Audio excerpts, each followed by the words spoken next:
అండి అందరికి. ఇంకా మా ఆయన్నేమో నేను అడిగాను, న్యూ ఇయర్‌కి షాపింగ్ మాల్‌కి ఎప్పుడెళ్దామని. సరే ఈరోజే పోదామన్నాడు. సరే ఎక్కడికెళ్దామంటే నెల్లూరులో కొత్తగా జేసీ మాల్ అయితే పెట్టారు గదా!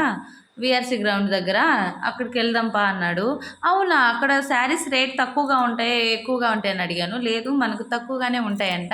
నేనైతే మాకు తెలిసిన వాళ్ళైతే కనుక్కున్నాను. 200 నుంచే మంచి శారీస్ ఉన్నాయంట అన్నాడు. అవునా! ఇంక నాకు కూడా అని చెప్పైతే వెళ్ళిపోయామండి. నేను మా వదిన అలాగే అన్నా మా ఆయన. ఇంకా ఎక్సలెంట్. నిజంగా మా ఆయన చెప్పినట్టు ఎలా ఉన్నాయో తెలుసా? సూపర్‌గా ఉన్నాయండి శారీస్. ఇంకా నాకైతే ఫస్ట్ ఒక శారీ అనుకున్నాను. లేదు ఎక్స్‌ట్రాగా అయితే ఇంకో శారీ అయితే అన్నీ కలిపి 3 శారీస్ అయితే తీసుకున్నాము. ఇంకా నాకు చాలా బాగా నచ్చాయండి. మీకు కూడా నచ్చుతాయేమో ఒకసారి ట్రై చేసి చూడండి. నెల్లూరులో జేసీ మాల్ అలాగే వీఆర్‌సీ గ్రౌండ్ దగ్గర. మర్చిపోకుండా వెళ్ళండి. షాపింగ్ చేయండి. ఎలా ఉందో కామెంట్ చేసి చెప్పండి. అలాగే ఎన్ని శారీస్ కొన్నారో కూడా కామెంట్ చేయండి నాకు. ఇంకా మేము చాలా పొద్దుపోయింది గదా! ఇక్కడ అందుకని బయటే బుచ్చిలో ఆగి టిఫిన్ చేసైతే ఇంటికెళ్ళిపోయాం.